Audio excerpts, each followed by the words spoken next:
So today I'm going to be discussing Meselin and Stahl and their work with DNA replication.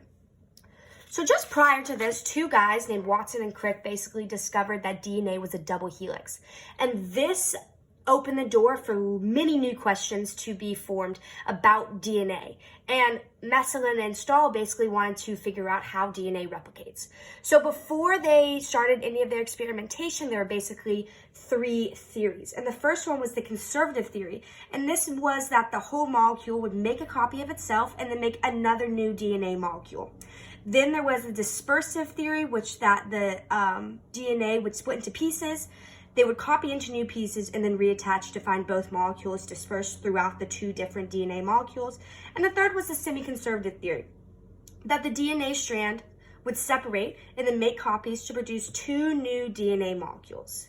So when they started their experimentation, what they did was they took E. coli bacteria and they raised this E. coli bacteria in a heavy form of nitrogen. And then they used a centrifuge to determine or separate things based on their weight.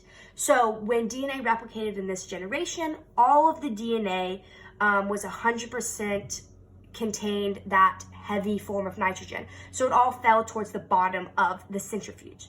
They then they switched it to growing into the normal nitrogen, which was basically a lighter weight of nitrogen.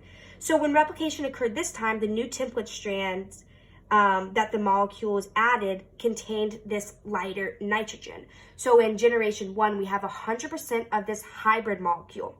And a line, or basically the DNA fell into the center of the centrifuge that was higher up than the first generation, or the generation 0. So they continued, and after the next replication, the strands unzipped again, and each individual strand added a new template strand that contained the normal nitrogen.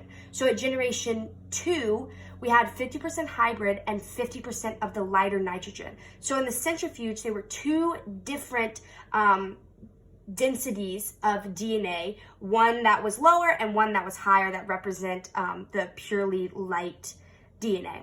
So this process continues. If you did a third generation, you would essentially find that you would have 25% hybrid and 75% of the lighter nitrogen, and you can continue this process. And what you'll find is that the hybrid will always exist. It'll just become a very small percentage compared to the lighter nitrogen, because the DNA essentially unzips itself and then creates a new strand. And so from this, they were able to determine that DNA replication is a semi-conservative process.